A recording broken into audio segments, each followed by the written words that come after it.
What's up, guys? Smylie Kaufman here, another episode on Man on the Inside. And today we are talking to a special guest, Roger Cleveland. We're at the US Open at Oakmont, so why not talk to the wedge guru? So let's get right to it. What's up, guys? Smylie Kaufman here with wedge guru Roger Cleveland. It's US Open week, and we are in the Srixon Cleveland trailer right now. I'm holding some wedges here. Of course, you're the wedge guru, so got to ask you some questions this week. I'm sure you've been out there and talked to some players. I've seen it. What have you seen guys kind of gravitate this week? We're, of course, Oakmont, heavy rough, very tight around the greens. What have you heard? Well, you don't want to get into that stuff. that is cabbage.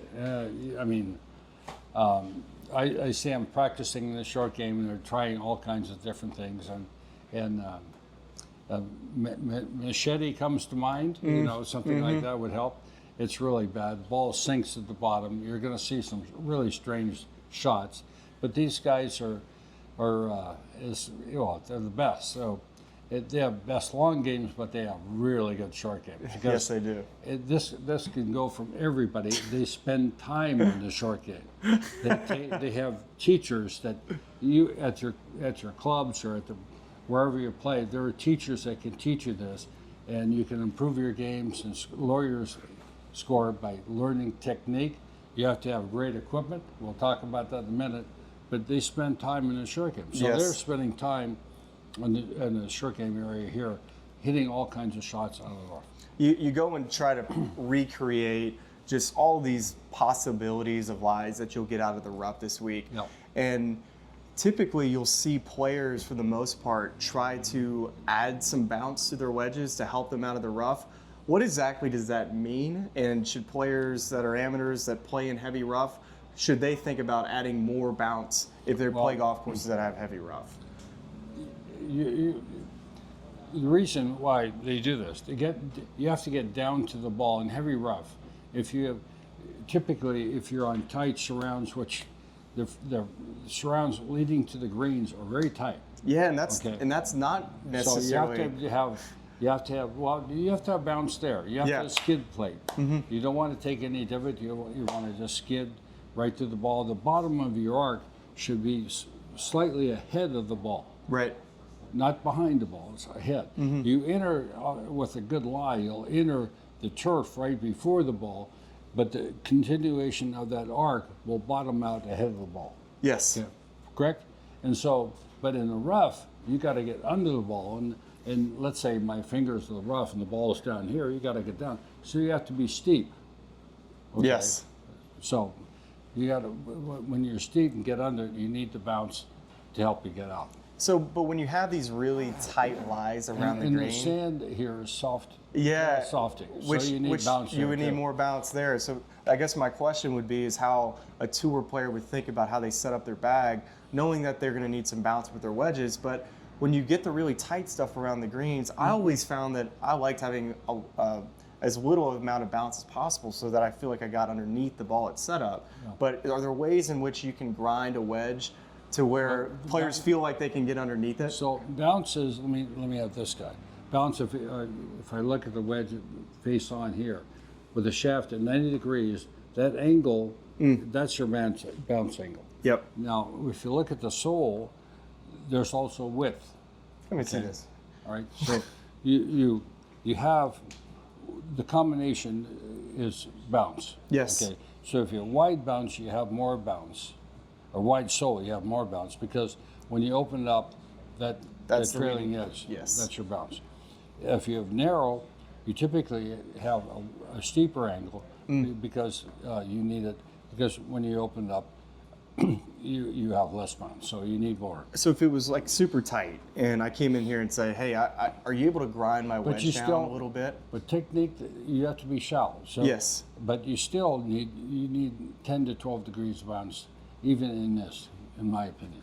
Well, I think I would have made a mistake, because I would have probably gone low bounce, thinking that would help me get underneath these tight lies. But now in the sand, you're not going to have enough. No. So you have to have the right combination. But the players out here that have really good skills on the tight stuff have that kind of bounce. And one of the staffers, Shane Lowry, actually used this full face wedge. That's We right. can zoom in on this. I actually think this is such a unique tool that you can use here this week. When you have 5-inch rough and you're not really sure where the ball lays in the rough, sometimes it's hard to know exactly where the bottom is. So you might hit it there. You'll have grass stains up here. Yes. Yeah, especially when you open it up. See, he likes to open it up. Here's a the lot. difference here. And Just show so him. you're going to be out here. You want to stay away from that guy, and so you'll get further up here, and you'll be up here, and that's what he does. You're the wedge guru. You like this full face deal? Yeah, I love it. You do? It looks like I have a shovel. Yeah. Okay. I want to have confidence when I get in there. I want to, throw it out. So I think it's fun. And once in a while you'll need it, especially in rough. If you get a little edge on there on the ball, you're going to have more control. Well, of course, we're all just so ecstatic that you're back with the company. No. It's. I am. Yes, I'm more so. Okay. It's a treat. I love my, a lot of years at Callaway. It was wonderful, and I didn't want to ever leave Cleveland, but that's another story.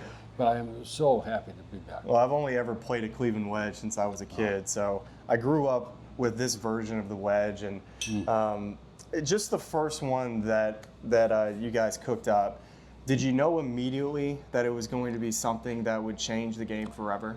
Well, the 588, yes, the 485 preceded that, and that was popular, and I mean Langer and Haven, all these guys, Were they flocking to you, or did they see it? But I went out and I asked questions. They said, well, try to make something a little bigger, and that's where the 588 came. And that became really popular. It had some didn't do this in a vacuum now. I had just great support, great people that were working with the company, and I couldn't do it alone. But you learn from, the source, and the source is out here. And so the players. The players. So, the test center was here for me. So did the players, when you went and asked them questions, were they looking for something that gave them more versatility around the greens, or more versatility coming into the greens as far as being able to control their distances better and kind of hit maybe the lower trajectory shot with more spin, which is what we see all these players strive for, especially coming into greens? Well, they want everything. Yeah, everything. You just want the a answer is full. both. Yeah, you want a 5-tool player, right? You want That's the wedge right. to be able to perform and do everything. And the old wedges, I know that the material's different, right? Like this is a different material you use, and it's softer. The material is amazing, done by a young engineer by the name of Boeing. I love that name, but he's such a nice young man. Anyway, he kept working with this the concept of this material we've used for years and years. Yeah. And he changed it, and now you can cast it.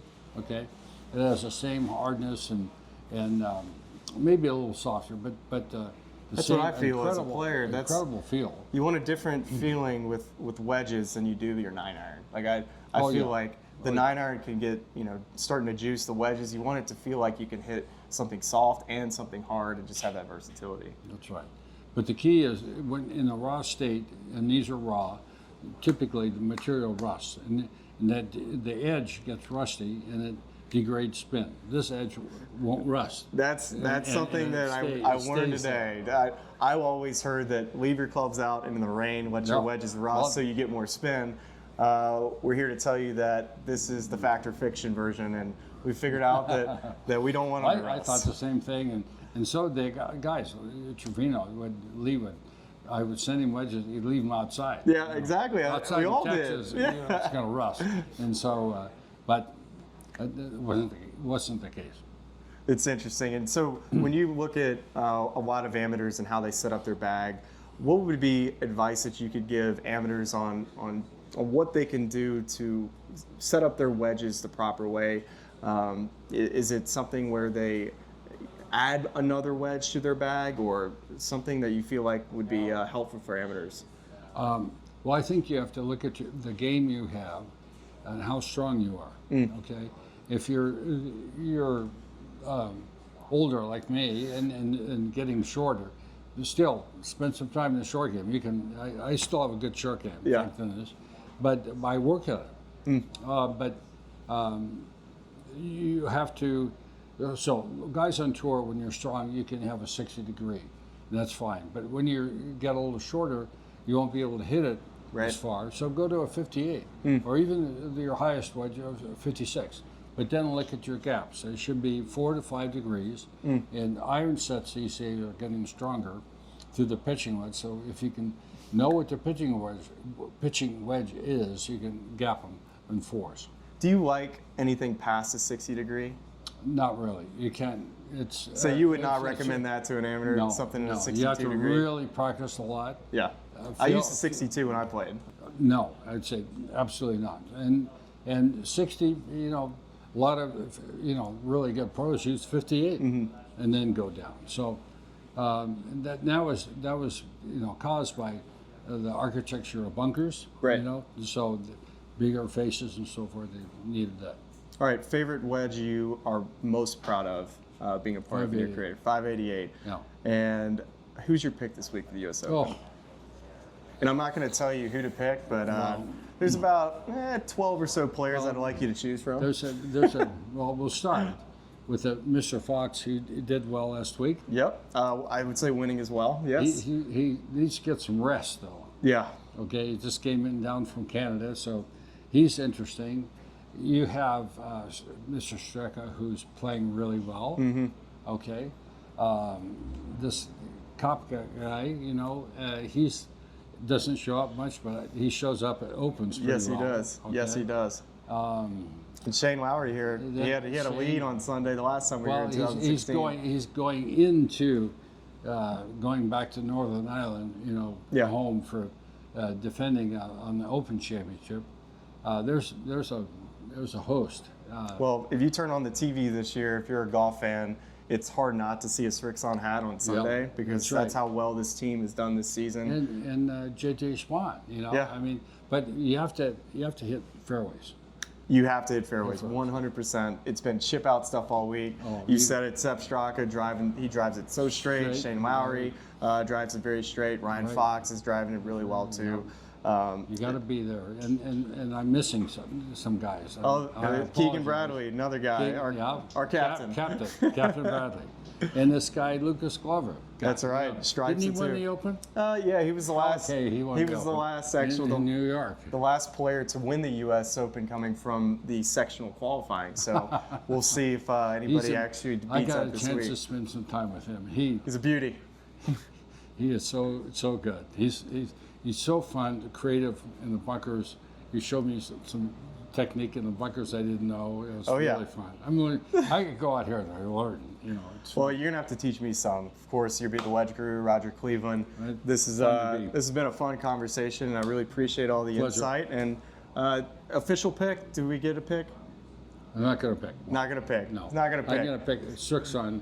Pick Srixon. Good man. Good man.